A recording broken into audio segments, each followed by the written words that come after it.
Hello everybody, it's me, Sports Talk Guy. And today we're going to recap Super Bowl 48. I know it's kind of late. I was really sick the past week and I didn't get to record last week. So we're about 2 weeks, almost 2 weeks late on this. We all know who won the Super Bowl. The Seattle Seahawks dismantled the Denver Broncos.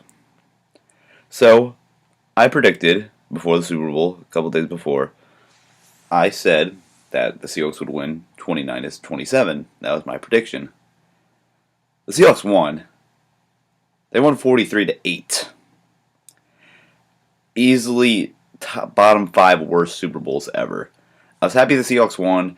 If you don't already know, you guys should know that I like Richard Sherman a lot as a player. He's one of my favorite players in the NFL, so I was happy he won, basically. And that's basically it. I mean, there's nothing else to say other than that. The Seahawks defense proved that offense wins games and defense wins championships. Even the Broncos, considered right now going down as the best offense in history, which I don't think that offense was the best offense in history, but that's for another day. But as going down on the stat sheet as the best offense in history, going up against the defense that I think ended up ranking 4th or 5th considered in the stat sheet is the best is that in defense. It just goes to show that defense is a lot more important. And that's basically where I'm coming from because, I mean, sure, the Seahawks scored about 43 points. There was Percy Harvin's kick return, and then there was the pick 6. So you subtract 14 points from that. The rest were all in the offense. But Russell Wilson only had 2 passing touchdowns, and that was way after the game was already over. So I still think the Seahawks will be good next year.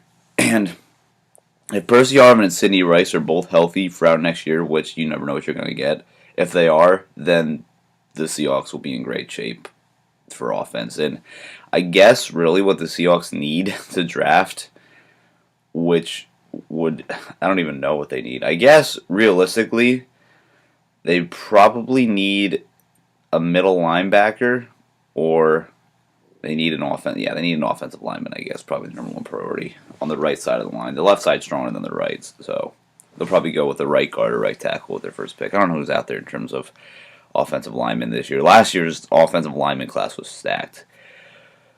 And now the Broncos, who just got dismantled, proving really that didn't matter what they brought out. Basically, I think the Broncos are going to lose Eric Decker. But that still won't affect them on their offense. He didn't play much of a role this year with Wes Welker coming in and Demarius Thomas and Julius Thomas coming on.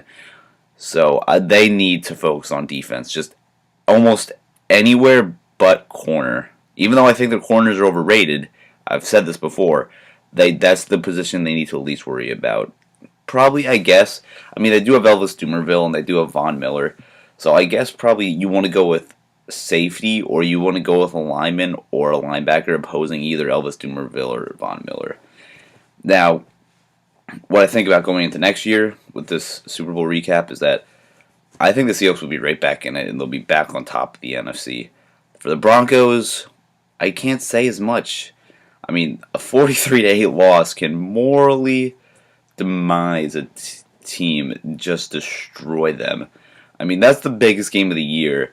And realistically, I'm going to say it, any team could have went into that game and did a much better job than the Broncos, just for the fact that the Broncos only put up 8 points. A touchdown and 2-point conversion. That's awful for a team that's considered the best offense. The Jaguars could have went in and done better. A lot of teams could have won. I'm basically saying the whole NFL would have at least scored more than 8 points. And it probably is so. They figured out Peyton Manning immediately. I mean, they knew everything. They knew everything coming in. So it's a little recap, and I guess it wasn't really much of a recap as it was focusing on the Seahawks and the Broncos' future, really. But there's not much to recap. I mean, the game was awful. It was Seahawks dominance. That's all you got out of it. So that's it for today. Short episode, I know, but we'll be coming back, and I got a few lanky episodes in mind. But until then, I'll see you guys later. This is Sports Talk Guy, baby.